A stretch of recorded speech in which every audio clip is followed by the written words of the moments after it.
Hello everyone. आज के class में हम प्रैक्टिस सेट 7 सॉल्व करेंगे।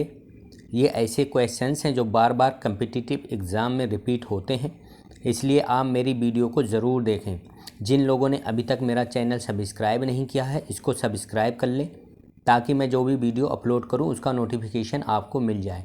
और वीडियो पसंद आए तो इसको लाइक करें और अपने फ्रेंड के साथ शेयर भी करें। शुरू करते हैं। क्वेश्चन नंबर 1 है, एक त्रिभुज की भुजाएं क्रमशः 3 सेंटीमीटर, 4 सेंटीमीटर और 5 सेंटीमीटर हैं, तो इसका क्षेत्रफल क्या होगा। तो हम क्या करते हैं, क्षेत्रफल के मैं दो फार्मूले आपको बताऊंगा। एक फार्मूला होता है ऐसे त्रिभुज का क्षेत्रफल निकालने के लिए जिसका एक कोण 90 डिग्री का होता है, या उसको हम कह सकते हैं वो समकोण त्रिभुज होता है। तो समकोण त्रिभुज का जो क्षेत्रफल है वो सीधा सिंपल फार्मूले से निकल जाता है। और अगर त्रिभुज समकोण नहीं है तो उसके लिए मैं दूसरा फार्मूला बताऊंगा आपको। तो यहाँ कैसे हम पता करेंगे ये त्रिभुज समकोण है या नहीं है, तो हम देखेंगे एक भुजा 3 सेंटीमीटर है, दूसरी 4 सेंटीमीटर है और तीसरी 5 सेंटीमीटर है। तो हम क्या करते हैं, जो सबसे बड़ी भुजा है 5 सेंटीमीटर है, सबसे बड़ी भुजा कौन सी है, 5 सेंटीमीटर है, तो 5 का स्क्वायर करते हैं, कितना हो गया, 25 हो गया। अब हम देखते हैं ये छोटी जो दो भुजाएं हैं 3 सेंटीमीटर हैं और 4 सेंटीमीटर हैं, इनके स्क्वायर के योग के बराबर होता है। अगर इनके स्क्वायर के योग के बराबर होता है तो ये क्या होगा, त्रिभुज समकोण त्रिभुज होगा। तो हम देखते हैं 3 का स्क्वायर कितना हो गया, 9 हो गया, और 4 का स्क्वायर क्या हो गया, 16 हो गया। ठीक है, अब दो छोटी भुजाओं के वर्ग का योग क्या हो जाएगा, 9 + 16, ठीक है, कितना हो गया, 25 हो गया। तो ये किसके इक्वल आ गया, जो सबसे बड़ी भुजा है उसके इक्वल आ गया। तो ये त्रिभुज कैसा होगा, ये त्रिभुज एक समकोण त्रिभुज होगा। ये त्रिभुज ऐसा होगा समकोण त्रिभुज जिसका एक कोण जो होगा 90 डिग्री का होगा। अब जब त्रिभुज समकोण होता है तो उसका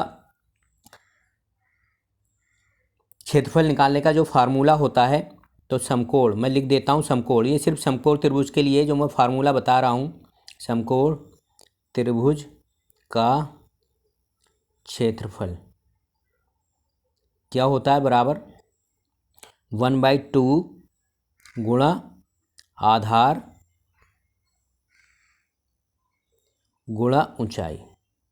ठीक है, अब आपको पता है कोई भी त्रिभुज होगा जो सबसे बड़ी भुजा होगी वो त्रिभुज का क्या होगी, वो त्रिभुज का कर्ण होगी, और बाकी दो छोटी भुजाएं जो होंगी वो त्रिभुज की आधार और लंब होंगी। तो हम किसी को भी आधार मान सकते हैं।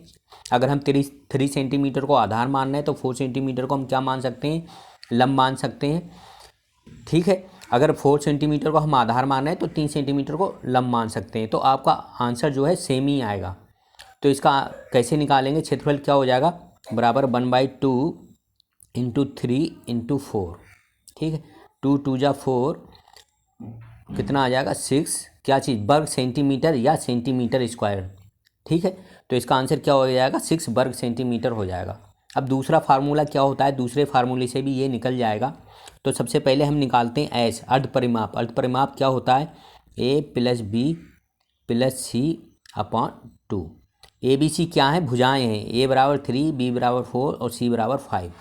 तो क्या हो जाएगा, 3 + 4 + 5/2, कितना हो जाएगा, 3 + 4 + 5/2। तो कितना हो जाएगा, 5 4 9 और 3 12, 12/2 कितना हो जाएगा, 6 हो जाएगा एस। तो फार्मूला क्या होता है क्षेत्रफल निकालने का, कोई भी इस फार्मूले से जो मैं बता रहा हूँ किसी भी त्रिभुज का क्षेत्रफल निकल जाएगा। तो त्रिभुज का क्षेत्रफल, ठीक है, क्या हो जाएगा, इक्वल टू 1/2, सॉरी, त्रिभुज का क्षेत्रफल बराबर क्या होगा, √S S - A × S - B, ठीक है, × S - C। ठीक, ऐसे हम निकाल चुके हैं, a + b + c/2 होता है। तो इस फार्मूले में सारी वैल्यू हम रख देंगे। ठीक है, तो यहाँ से त्रिभुज का क्षेत्रफल निकल जाएगा। कभी कभी क्या होता है, आपको ये सीधा डायग्राम दे देता है, ये डायग्राम इस तरीके का दे देगा। ठीक है, तो इस तरीके का ये एक एंगल ऐसा बना हुआ होगा, ये ऐसा एंगल बना हुआ होता है, इसका मतलब ये 90 डिग्री का होगा। तो इसका क्षेत्रफल पूछ लेगा, भुजा दे देगा, ये दे देगा, मान लो ये दे देगा 8।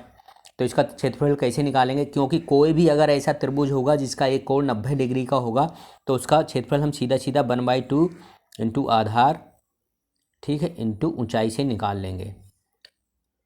जो सबसे बड़ी भुजा होती है उसको छोड़ देंगे और जो दो छोटी भुजाएं होती हैं उनमें से एक आधार ले लेंगे और एक ऊंचाई। किसी को भी हम आधार मान सकते हैं, किसी को भी ऊंचाई मान सकते हैं, और इस फार्मूले में रख देंगे हम और हमारा क्षेत्रफल निकल जाएगा। तो आप दोनों फार्मूले याद रखिएगा। एक फार्मूला होता है इस वर्ग के अंदर S minus A S minus B into S minus C, ठीक है, जहाँ एस बराबर होता है अर्धपरिमाप। अर्धपरिमाप का मतलब तीनों भुजाओं का योग बटे 2। तीनों भुजाओं का योग करके उसको 2 से डिवाइड कर देते हैं तो एस निकल आता है। एस जो होता है अर्धपरिमाप होता है। फिर फार्मूला लगाएंगे और उससे आंसर निकल जाएगा। तो आप दूसरे फार्मूले से भी इसको सॉल्व करके देखिएगा। अगर सॉल्व नहीं होता है तो कमेंट बॉक्स में लिखिएगा, फिर मैं आपको नेक्स्ट वीडियो में बता दूंगा। तो इसका आंसर 6 वर्ग सेंटीमीटर हो जाएगा। नेक्स्ट क्वेश्चन है, क्वेश्चन नंबर 2 है। अब देखिए यहाँ दे दिया है एक समकोण त्रिभुज, सीधा सीधा एक समकोण त्रिभुज दे दिया है। पहले में हमको दिया नहीं था कि एक समकोण त्रिभुज है, हमको पहले पता करना था कि त्रिभुज समकोण है या नहीं है। यहाँ सीधा दे दिया है एक समकोण त्रिभुज जिसका आधार 6 सेंटीमीटर है तथा कर्ण, अब यहाँ क्या दे दिया, कर्ण दे दिया, कर्ण दे दिया 10 सेंटीमीटर। तो हम क्या करेंगे, इसकी ऊंचाई निकालेंगे पहले, ठीक है। इसका ये कर्ण है, ये 10 सेंटीमीटर दे दिया है और इसका आधार 6 सेंटीमीटर है। तो हम क्या करेंगे, पहले ये ऊंचाई मानेंगे, मान लेंगे ये एच है, ठीक है, ऊंचाई एच मान ली। तो हम क्या करते हैं, किसी भी समकोण त्रिभुज में क्या होता है, जो सबसे बड़ी भुजा होती है उसका स्क्वायर बराबर होता है किसके, दो छोटी भुजाओं के। तो 6 स्क्वायर प्लस एच स्क्वायर, ठीक है। ये पाइथागोरस प्रमेय है किसी भी समकोण त्रिभुज में। कर्ण का स्क्वायर बराबर लंब का स्क्वायर प्लस आधार का स्क्वायर। तो ये 10 दशामलव 100 हो जाएगा बराबर 36 प्लस एच स्क्वायर, ठीक है। तो एच स्क्वायर बराबर 36 इधर जाके माइनस हो जाएगा 64 हो जाएगा। तो एच स्क्वायर बराबर कितना हो जाएगा, 64 हो जाएगा। तो एच निकालेंगे, दोनों तरफ वर्गमूल ले लिया हमने, यहाँ 64 का वर्गमूल ले लिया, ठीक है, क्योंकि एच स्क्वायर है। तो एच निकालने के लिए क्या करेंगे, दोनों तरफ वर्गमूल ले लेंगे। तो एच बराबर कितना हो गया, 8 हो गया। 64 का कितना हो गया वर्गमूल, 8 हो गया। 8 क्या चीज़, सेंटीमीटर। अब इसका क्षेत्रफल क्या हो जाएगा, तो क्षेत्रफल हो जाएगा, क्योंकि ये समकोण त्रिभुज है तो समकोण त्रिभुज का क्षेत्रफल, फिर से फार्मूला लिख देता हूँ मैं, समकोण त्रिभुज का क्षेत्रफल क्या होगा बताइए, बराबर 1/2 इंटू आधार इंटू ऊंचाई।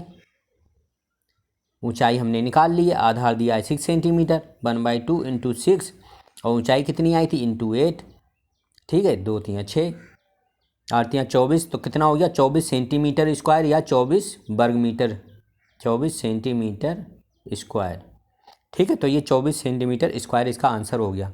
तो आप याद रखिएगा, ये 1/2 इंटू आधार इंटू ऊंचाई सिर्फ उस त्रिभुज के लिए है जिसका एक कोण 90 डिग्री हो या समकोण त्रिभुज हो। तो एग्जाम में कभी कभी सीधा सीधा क्वेश्चन नहीं दिया होता है, जैसे यहाँ कर्ण दे दिया, ऊंचाई नहीं दी है और आधार दिया, तो हमको ऊंचाई निकालनी पड़ेगी इसका क्षेत्रफल निकालने के लिए। नेक्स्ट क्वेश्चन है, क्वेश्चन नंबर 3 है।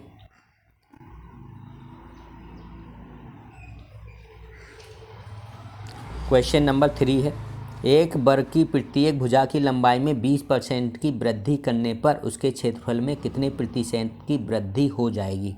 तो कोई वर्ग है तो उसकी भुजा नहीं दी है, ठीक है। तो हम मानेंगे, हम बिल्कुल सिंपल मानेंगे। इस केस में जब हम कुछ मानते हैं तो अपनी तरफ से मान लेते हैं। तो भुजा या तो हम 10 मानेंगे या 100 मान लो या 1000 मान लो, जो आपका मन करे, मतलब ऐसे फिगर में मानो जो कैलकुलेशन सिंपल हो जाए। तो 10 10 100 या 1000 मानेंगे तो हमारी जो कैलकुलेशन सिंपल हो जाएगी, क्योंकि ये परसेंट है, 20% की वृद्धि हो गई तो हम 100 मान लेते हैं। 100 में 20% की वृद्धि होगी तो कितना हो जाएगा, 120 हो जाएगी। तो मान लेते हैं कोई वर्ग है, इसकी भुजा कितनी है, 100 सेंटीमीटर है। तो इसका एरिया कितना हो जाएगा बताइए, या क्षेत्रफल कितना हो जाएगा। भुजा का स्क्वायर होता है तो 100 का स्क्वायर हो गया, कितना हो जाएगा बताइए, 4 0 आ जाएंगे, मतलब 10,000 हो जाएगा। अब भुजा में जब 20% की वृद्धि कर दी गई तब एरिया हम निकालेंगे। तो भुजा में पहले हमारी भुजा 100 थी तो 100 का 20% कितना हो गया, 20 हो गया, सिंपल, क्योंकि 100 इंटू 20/100, तो 100 इंटू 100 से 100 कट गया, 20 हो गया। तो 20 वृद्धि हो गई। तो 20% की वृद्धि होने के बाद भुजा कितनी हो जाएगी बताइए। पहले 100 थी ठीक है, अब 20% की वृद्धि कर दी मतलब 20 और बढ़ा दी तो कितनी हो गई भुजा? 120 हो गई। ठीक है, तब इसका क्षेत्रफल क्या हो जाएगा? भुजा का स्क्वायर। तो वर्ग का क्षेत्रफल बराबर कितना हो जाएगा? क्षेत्रफल जब भुजा बढ़ा दी गई है 20% तब की बात है, तब क्षेत्रफल कितना हो जाएगा? भुजा का स्क्वायर फार्मूला होता है, फार्मूला भी लिख देता हूँ ताकि आपको याद रहे। भुजा का स्क्वायर, तो भुजा कितनी आई थी? 120 आई थी। 120 का स्क्वायर कितना हो जाएगा बताइए? 120 का स्क्वायर 144 और 20। ठीक है, तो 14,400। और जब भुजा की लंबाई वृद्धि नहीं की गई थी तब क्षेत्रफल कितना था? पुराना क्षेत्रफल कितना था? 10,000 स्क्वायर मीटर। ठीक है, तो क्षेत्रफल में कितना परिवर्तन आया? तो क्षेत्रफल में परिवर्तन या चेंज, ठीक है, कितना हो गया? बराबर अब 14,400 हो गया। ठीक है, माइनस 10,000 तो कितना आ जाएगा? 4,400 आ जाएगा। कितना आया? 4,400। अब वो कह रहा कितने प्रतिशत की वृद्धि हुई, तो कितने प्रतिशत होगा? प्रतिशत हमको निकालने के लिए क्या करेंगे बताइए? क्या करेंगे? इसको कितनी थी पहले? पहला क्षेत्रफल कितना था? 10,000 था, उससे डिवाइड कर देंगे। ठीक है, इंटू 100 से मल्टीप्लाई कर देंगे। परसेंटेज में चेंज करने के लिए, अगर परसेंटेज में या प्रतिशत में चेंज करने के लिए नहीं आएगा तो इतनी वृद्धि हो जाएगी। और प्रतिशत में हमको निकालना है, तो जो पहले क्षेत्रफल था कितना था? क्योंकि हमने भुजा 100 मानी थी, तो 100 का स्क्वायर 10,000 हो गया। 10,000 से डिवाइड करेंगे, इंटू 100 करेंगे, तो 2 जीरो से 2 जीरो कट गए और ये 2 जीरो से 2 जीरो कट गए, तो कितना आया? 44% आ गया इसका आंसर। तो इसका आंसर क्या हो जाएगा? 44% की वृद्धि होगी। जब भुजा में वृद्धि कर रहे हैं तो वृद्धि होगी, ये याद रखिएगा, हानि नहीं होगी। क्योंकि भुजा जब बढ़ाएंगे तो इसका क्षेत्रफल बढ़ेगा, अगर भुजा घटाएंगे तो इसका क्षेत्रफल घट जाएगा। नेक्स्ट क्वेश्चन है, क्वेश्चन नंबर 4 है।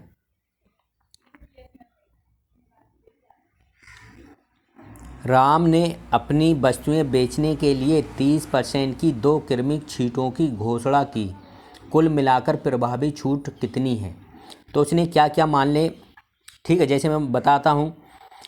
इसने पहले 30% की छूट दी, तो x बराबर मान लेते हैं 30% की छूट दी।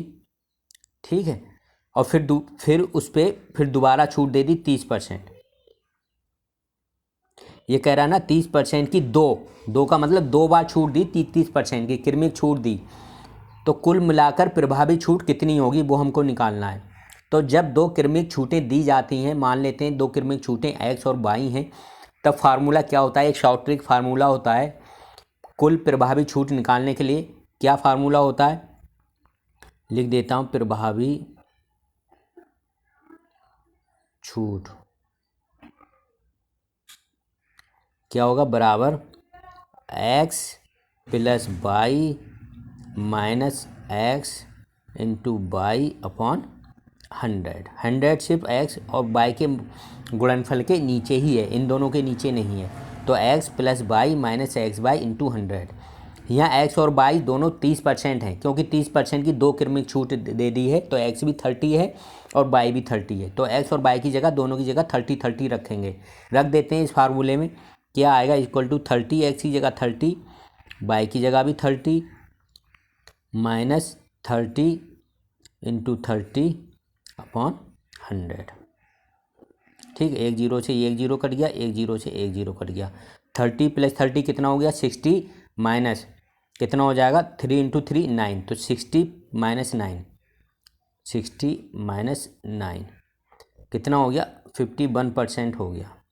तो जो प्रभावी छूट हो गई कितनी हो गई? 51% हो गई। तो 51% का जैसे 100 रुपये में उसको 100 रुपये उस पर लिखा हुआ है, मूल है, तो इस पर 51% डिस्काउंट देंगे तो कितना हो जाएगा? कितने की बिकेगी? 49 की बिकेगी, क्योंकि 100 का 51% 51 रुपीज़ हो गया, और इसमें से 51 माइनस करेंगे तो 49 की बिकेगी। तो प्रभावी छूट हम कैसे निकालते हैं? उसका फार्मूला है x plus y minus x y upon 100। ठीक है, तो एक्स और वाई सेम भी हो सकते हैं और एक्स और वाई अलग अलग भी हो सकते हैं। तो इसका आंसर क्या होगा? 51% होगा। ये 51% इसका आंसर हो गया। नेक्स्ट क्वेश्चन देखते हैं। क्वेश्चन नंबर 5 है,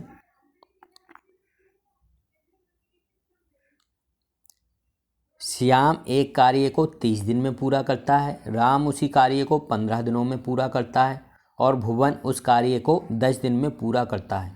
वे तीनों मिलकर इस कार्य को कितने दिनों में पूरा करेंगे? तो इस तरीके के क्वेश्चन हम कैसे सॉल्व करते हैं?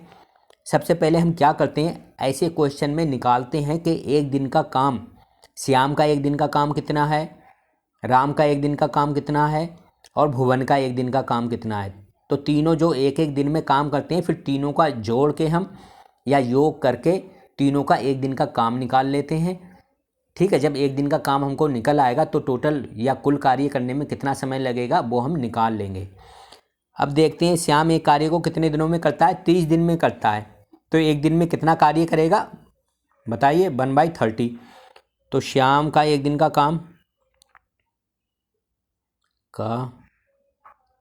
एक दिन का काम, ये मेरी राइटिंग थोड़ी ऐसे ही है लेकिन मैं ठीक बोल रहा हूँ, आप अपना ठीक से लिख लेना। कितना हो जाएगा? 1/30 हो जाएगा, क्योंकि जितने दिन में करता है उसको नीचे लिख लेते हैं, ऊपर 1 लिख लेते हैं।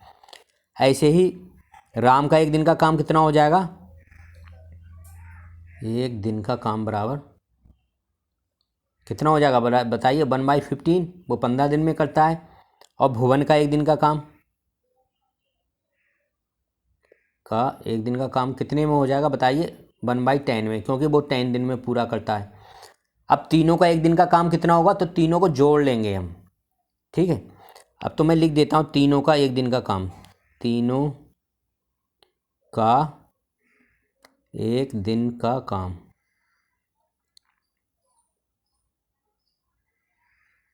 क्या करेंगे? तीनों का जोड़ लेंगे, 1/30, ठीक है, प्लस 1/15 प्लस 1/10। अब तीनों को जोड़ना है तो कैसे जोड़ेंगे? नीचे 30 एलसीएम ले लेंगे, क्योंकि 15 दूनी 30 और 10 तियाँ 30 भी होते हैं। तो 30 इसके ऊपर 1 ही आएगा, क्योंकि 30 के नीचे है ही। 15 को 30 बनाने के लिए क्या करेंगे? 2 से मल्टीप्लाई, तो 2 से ऊपर भी मल्टीप्लाई करेंगे। ठीक है, तो 2 × 1 2 आ जाएगा, +2। 10 को 30 बनाने के लिए क्या करेंगे? 10 को 3 से मल्टीप्लाई करेंगे, तो 3 से ऊपर भी मल्टीप्लाई करेंगे, तो 3 × 3 तो +3। ठीक है, और नीचे 30 तो आ ही गया कॉमन। तो 3 + 2 + 1 कितना हो गया? 6/30 हो गया।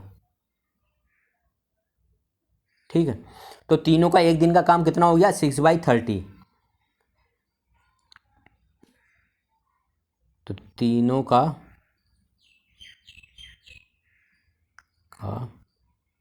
एक दिन का काम कितना हो गया? 6/30। ठीक है, अब पूरा काम कितने दिनों में करेंगे? तो इसका उल्टा कर देते हैं, पूरा काम करने में लगा समय तीनों द्वारा। ठीक है, करने में लगा समय क्या हो जाएगा? इसका उल्टा हो जाएगा। जैसे 6/30 है तो 30/6 हो जाएगा। कैसे हो जाएगा? 30/6। तो 30/6 कितना आएगा? 5, 6 पंजे 30। ठीक है, 36 से कट जाएगा, तो क्या इसका आंसर हो जाएगा? 5 दिन हो जाएगा। तो 5 दिन में तीनों मिलकर काम कर लेंगे। तो इस तरीके के क्वेश्चन कैसे करते हैं मैंने बता दिया है। कभी कभी 2 आते हैं, एक काम को 10 दिन में करता है, बी उसी काम को 20 दिन में करता है। तो दोनों मिलकर उस काम को कितने दिनों में करेंगे? तो दोनों का एक एक दिन का काम निकाल लेते हैं और फिर क्या करते हैं? उन दोनों को एक दिन के काम को जोड़ लेते हैं और जो आंसर आता है तो कितने दिनों में काम पूरा करेंगे उसका उल्टा करके हम निकाल लेते हैं। सिंपल है बिल्कुल, क्योंकि मैं सॉल्व कर रहा हूँ इसलिए टाइम लग रहा है, मुझे लिखना पड़ रहा है। लेकिन जब आप एग्ज़ाम में करेंगे ना, कम्पिटिटिव एग्ज़ाम में, तो बिल्कुल इसको लिखिएगा कुछ भी मत, सीधा सॉल्व कीजिएगा, टाइम बचाइएगा, लिखने में टाइम लगता है। आप तीनों का एक दिन का काम ये सब कुछ नहीं लिखना है, आपको सिर्फ टिक करना है। तो आप सीधे निकालेंगे 1/30 + 1/15 + 1/10, सबको जोड़ लेंगे और जो जोड़ आएगा उसका उल्टा कर देंगे। उतने दिन में तीनों मिलकर काम करेंगे। बहुत जल्दी निकल जाएगा अगर आप ये सब लिखेंगे नहीं। विदिन 10 to 15 सेकेंड में क्वेश्चन सॉल्व हो जाएगा। नेक्स्ट क्वेश्चन है, क्वेश्चन नंबर 6 है,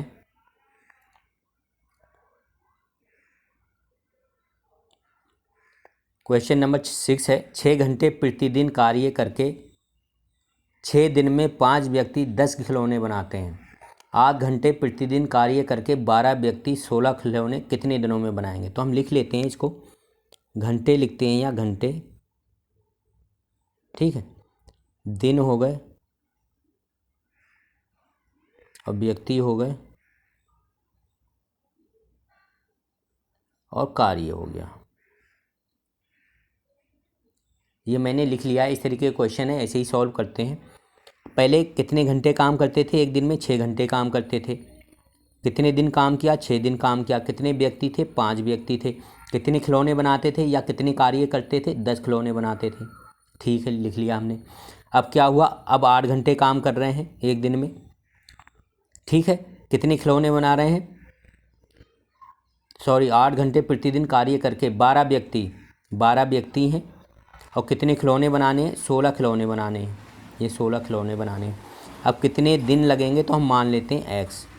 अब हम क्या करते हैं, अब हम इस पर एरो लगाते हैं या तीर के निशान लगाते हैं। तीर के निशान जो तीर की तरफ होगा वो ऊपर लिखेंगे हम, और जो तीर की पूंछ की तरफ होगा उसको हम नीचे लिखेंगे। अब आप तीर अगर लगाना सीख जाएंगे तो इस तरीके के क्वेश्चन आप विद इन सेकेंड में सॉल्व कर लेंगे। तो शुरू करते हैं। हाँ, कैसे तीर के निशान कैसे लगाते हैं अब देखते हैं, ठीक है। पहले एक दिन में 6 घंटे काम करते थे, अब एक दिन में 8 घंटे काम कर रहे हैं। तो एक दिन में ज़्यादा काम, मतलब ज़्यादा देर तक काम कर रहे हैं, तो काम जल्दी ख़त्म होगा या देर में ख़त्म होगा? बताइए। पहले 6 घंटे काम करते थे एक दिन में, अब 8 घंटे एक दिन में काम कर रहे हैं। अब ज़्यादा देर तक काम कर रहे हैं एक दिन में, मतलब 8 घंटे काम कर रहे हैं, तो काम जल्दी ख़त्म होगा। तो जल्दी ख़त्म होने का मतलब आंसर हमारा कम आना चाहिए। तो कम लाने के लिए कम वाला ऊपर रहेगा और ज़्यादा वाला नीचे रहेगा, ठीक है, तभी कम आएगा। और इसमें तो हमेशा ये 6 ऊपरी रहेगा, ठीक है। इसको तो ऐसे ही लगा देंगे। अब पहले 5 व्यक्ति काम करते थे, अब 12 व्यक्ति काम कर रहे हैं। बताइए, तो 5 व्यक्ति ज़्यादा दिन काम लगाएंगे काम करने में या 12 व्यक्ति ज़्यादा दिन लगाएंगे? तो 12 व्यक्ति कम दिन लगाएंगे उसी काम को करने में। तो कम आंसर लाने के लिए मतलब पाँच व्यक्ति ज़्यादा दिन लगाएंगे और 12 व्यक्ति कम दिन लगाएंगे ना, क्योंकि अब व्यक्ति कितने हो गए? अब व्यक्ति 12 हो गए। तो जल्दी काम खत्म कर लेंगे, कम दिनों में काम खत्म करेंगे। तो कम दिन आंसर लाने के लिए कम वाला ऊपर, 5 ऊपर रहेगा, 12 नीचे। अब पहले कार्य कितना था? पहले 10 खिलौने बनाने थे, अब कितने बनाने? 16 बनाने। तो ज़्यादा दिन लगना चाहिए, क्योंकि पहले 10 खिलौने बनते थे, 10 खिलौने जल्दी बनेंगे और 16 खिलौने जो हैं ज़्यादा दिन में बनेंगे। तो ज़्यादा आंसर लाने के लिए ज़्यादा वाला ऊपर होगा और कम वाला नीचे होगा। बस अब लिख लेते हैं। तो x बराबर कितना आएगा? 6 तो हमेशा जो x के साथ होता है वो हमेशा ऊपर रहेगा, ठीक है, प्लस अब जो तीर के पूंछ की तरफ है वो नीचे रहेंगे और जो तीर के हेड की तरफ या सिर की तरफ है वो ऊपर रहेंगे। तो 6 ऊपर रहेगा, ये वाला। पहले ये वाला 6 तो x के साथ वाला 6 है, ठीक है। तो अब दूसरा 6 ऊपर आएगा और क्या ऊपर आएगा? 5 ऊपर आएगा और क्या ऊपर आएगा? 16 ऊपर आएगा, ठीक है। तो ये ऊपर वाले नंबर हो गए 6, 6, 5, 16। अब नीचे वाले नंबर क्या हो गए बताइए? 8, ठीक है, इंटू 12 और इंटू 10। ये आपको हो गया। तो आप बस ये तीर लगाना सीख जाएंगे तो इस तरीके के क्वेश्चन आप विद इन सेकेंड में कर लेंगे। आपको बस तीर लगाना सीखना है कि तीर कैसे लगाते हैं। जैसे मैंने तीर लगाया, पहले 6 घंटे काम करते थे एक दिन में, अब कितने घंटे काम कर रहे हैं? अब 8 दिन में। तो अब ज़्यादा घंटे काम कर रहे हैं तो काम जल्दी ख़त्म होगा, मतलब कम दिन में ख़त्म हो जाएगा। तो कम आंसर लाने के लिए कम वाला ऊपर, ज़्यादा वाला नीचे, ठीक है। ऐसे ही पहले 5 व्यक्ति थे, अब 12 व्यक्ति हो गए। अब 12 व्यक्ति जल्दी काम ख़त्म कर लेंगे। तो जल्दी काम ख़त्म करने के लिए, क्योंकि पहले 5 व्यक्ति थे अब 12 व्यक्ति हो गए, तो 5 व्यक्तियों की तुलना में 12 व्यक्ति जल्दी काम ख़त्म कर लेंगे। तो जल्दी काम खत्म करने का मतलब कम दिन लगेंगे। तो कम आंसर लाने के लिए 5 ऊपर रहेगा, 12 नीचे रहेगा। ऐसे ही कार्य अब कितना करना है? पहले 10 खिलौने बनाने थे, अब कितने खिलौने बनाने? 16 बनाने। तो 10 खिलौने बनाने की तुलना में 16 खिलौने बनाने के लिए ज़्यादा दिन चाहिए। हाँ बिल्कुल ज़्यादा दिन चाहिए, क्योंकि 16 खिलौने ज़्यादा हो गए 10 से, तो ज़्यादा दिन चाहिए। तो ज़्यादा आंसर लाने के लिए क्या है? 16 ऊपर रहेगा, 10 नीचे रहेगा। तो वही मैंने किया है। आप तीर लगाना ऐसे सीख जाएंगे और आपका क्वेश्चन विद इन सेकेंड में सॉल्व हो जाएगा। अब इसको सॉल्व करेंगे, ऊपर नीचे काट देंगे, तो कितना आंसर आएगा इसका? 3 दिन आएगा, ठीक है। इसको काट लेना, सिंपल कर लेना, बिल्कुल 8 दूनी 16 हो जाएगा, ठीक है। 6 दूनी 12 हो जाएगा और 2 से 2 कट जाएंगे, तो 5 छक्का 30/2, 30/10 कितना हो जाएगा? 3 हो जाएगा। तो इसका आंसर 3 हो जाएगा। नेक्स्ट क्वेश्चन है, क्वेश्चन नंबर 7 है।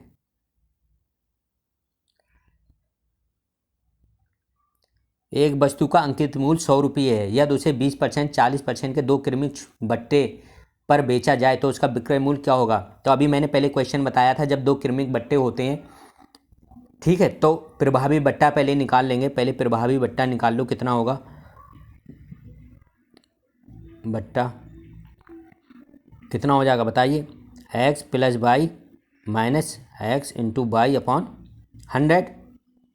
x कितना है? 20 + 40, ये 20 है, ठीक है, माइनस 20 इंटू 40 अपॉन 100, ठीक है।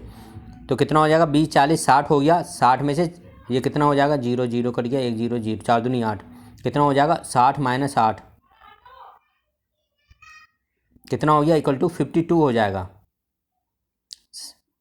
60 में से 8 गए 52, तो कितना डिस्काउंट दे दिया उसने? 52% डिस्काउंट दे दिया, ठीक है। तो बट्टा कितना हो गया?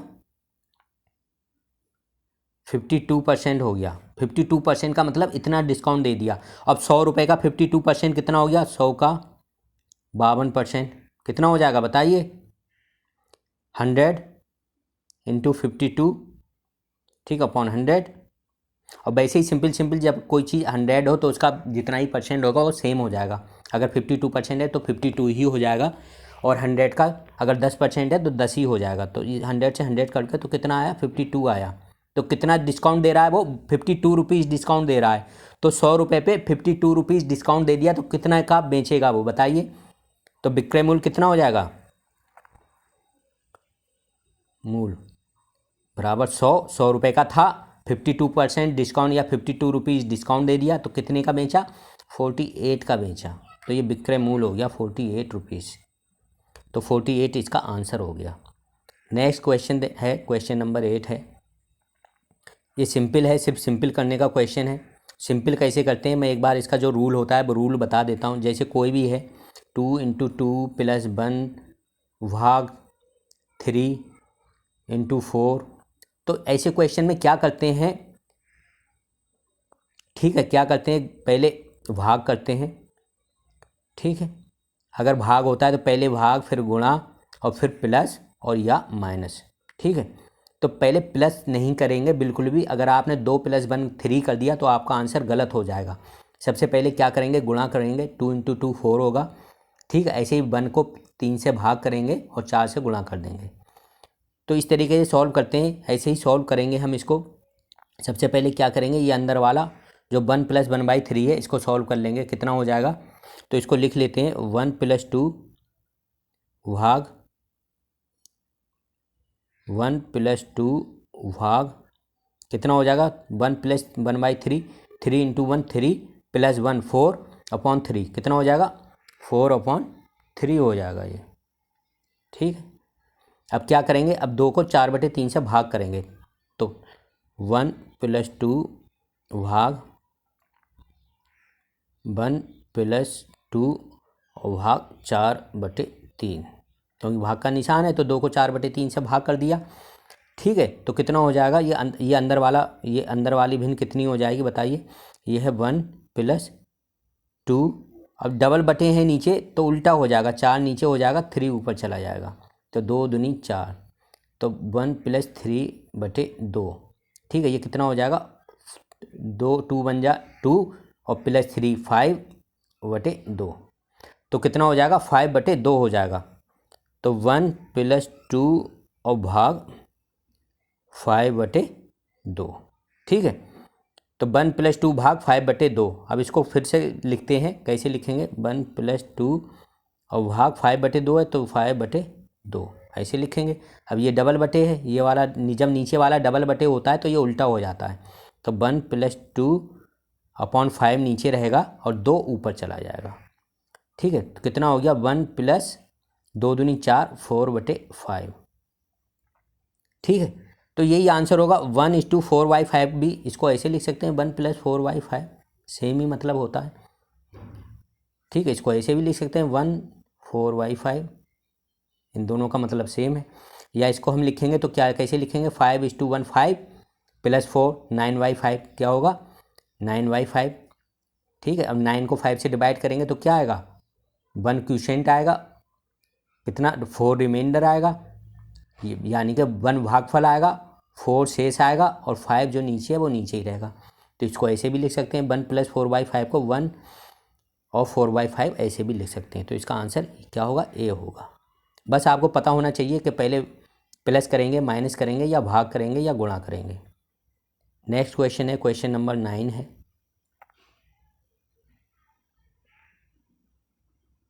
क्वेश्चन नंबर 9 है x + 1/x = 5 है, तो 2x/3x² - 5x + 3 का मान क्या होगा। अब हम इसको सॉल्व करते हैं। जो दिया है, जो हमको कैलकुलेट करना है 2x/3x² - 5x + 3। अब ये 3 जो है हम इसके साथ ले आते हैं। ठीक है, तो यहाँ 3 कॉमन हो जाएगा, x² + 1 बचेगा। इसको लिख लेते हैं इक्वल टू क्या आया 2x/3x² + 3 - 5x। ठीक है, अब इसमें 3 कॉमन है, इसको क्या लिख लिया 2x लिख लिया, नीचे 3 कॉमन है तो x² + 1 और -5x। ठीक है, x² + 1 - 5x बचा। अब हम क्या करेंगे, ऊपर और नीचे दोनों को x से हम भाग कर देंगे। कैसे भाग करेंगे, ऊपर क्या था 2x था, ठीक, x से भाग कर दिया, और नीचे क्या था बताइए 3x² + 1, ठीक है, -5x, और इसको हमने x से भाग कर दिया। ऊपर भी x से भाग कर दिया और नीचे भी x से भाग कर दिया, तो ऊपर x से x कट जाएगा, क्या बचेगा ऊपर बचेगा 2। ठीक है, और नीचे इस x से जब भाग करेंगे तो x² को x से भाग करेंगे, 3 तो ऐसे ही रहेगा, अंदर भाग कर देते हैं, तो x को x² से भाग करेंगे तो क्या बचेगा 1x बचेगा, प्लस जब 1 को x से भाग करेंगे 1/x बचेगा। ठीक है, और माइनस क्या बचेगा 5, और x को x से भाग करेंगे तो x कट जाएगा, 5 × x/x तो सिर्फ 5 बचेगा। तो x + 1/x हमें पता है कितना है 5 है, तो x + 1/x की जगह हम क्या रखेंगे 5 रखेंगे, तो क्या हो जाएगा बराबर 2/3 × 5 - 5। ठीक है, बराबर क्या हो जाएगा 2/5 या 15 -5 क्या हो गया 2/10 हो गया। ठीक है, 2 से 10 कट जाएगा, 2 × 1 = 2 और 2 × 5 = 10, तो कितना हो गया 1/5 हो गया। तो इसका आंसर कितना हो गया 1/5 इसका आंसर हो गया। अब नेक्स्ट क्वेश्चन है, क्वेश्चन नंबर 10 है। ये देखते हैं 10 नंबर क्वेश्चन कैसे सॉल्व करेंगे। सबसे पहले आप ये कीजिएगा, जो भी मैं क्वेश्चन सॉल्व करा रहा हूँ पहले वीडियो पॉज करके क्वेश्चन पढ़ के आप खुद सॉल्व करने की कोशिश कीजिएगा।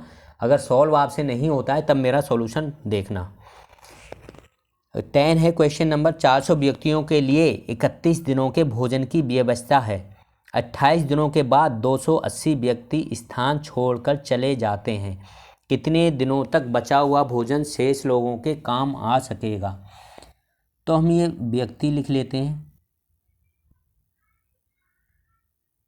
ठीक है, हमने दिन लिख लिए। अब ये देखो 400 व्यक्ति 31 दिन तक खाना खाते थे।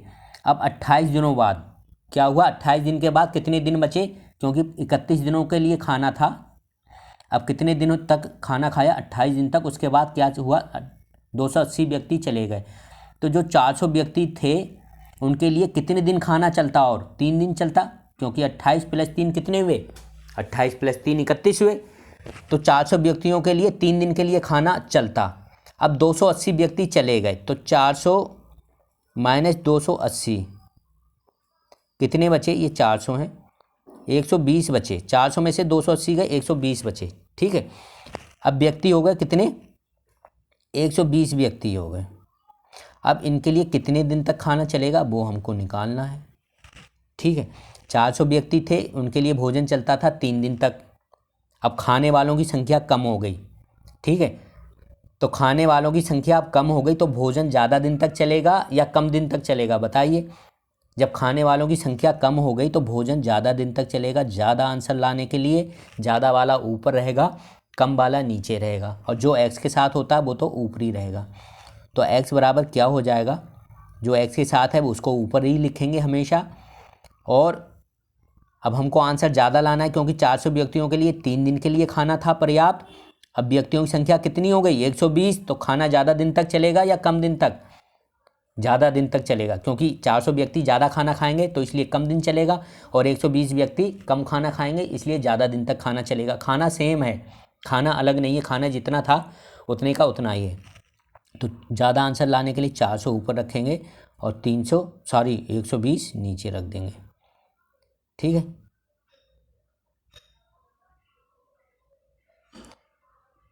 तो इसको कैलकुलेट कर लेंगे कितना आंसर आएगा।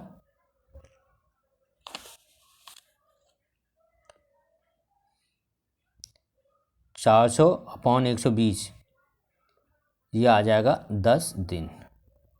ठीक है, 4×12 120 हो गया और नीचे 12 हो गया, 120/12 बराबर 10 दिन। तो इसका आंसर क्या हो जाएगा, 10 दिन हो जाएगा। बस ये आप एरो लगाना सीख लेंगे तब इस तरीके के क्वेश्चन आप विदिन सेकंडों में सॉल्व कर लेंगे। तो आज के क्लास में सिर्फ इतना ही। अभी इस प्रैक्टिस सेट के कुछ क्वेश्चंस और बचे हैं, 15 क्वेश्चंस हैं, वो भी अलग तरीके के हैं। तो मैं हर प्रैक्टिस सेट में अलग अलग तरीके के क्वेश्चन सॉल्व कराऊंगा। जिन लोगों ने अभी तक हमारा चैनल सब्सक्राइब नहीं किया है इसको सब्सक्राइब कर लें। वीडियो पसंद आए तो लाइक करें और अपने फ्रेंड के साथ शेयर भी करें। आज के लिए सिर्फ इतना ही। Thank you.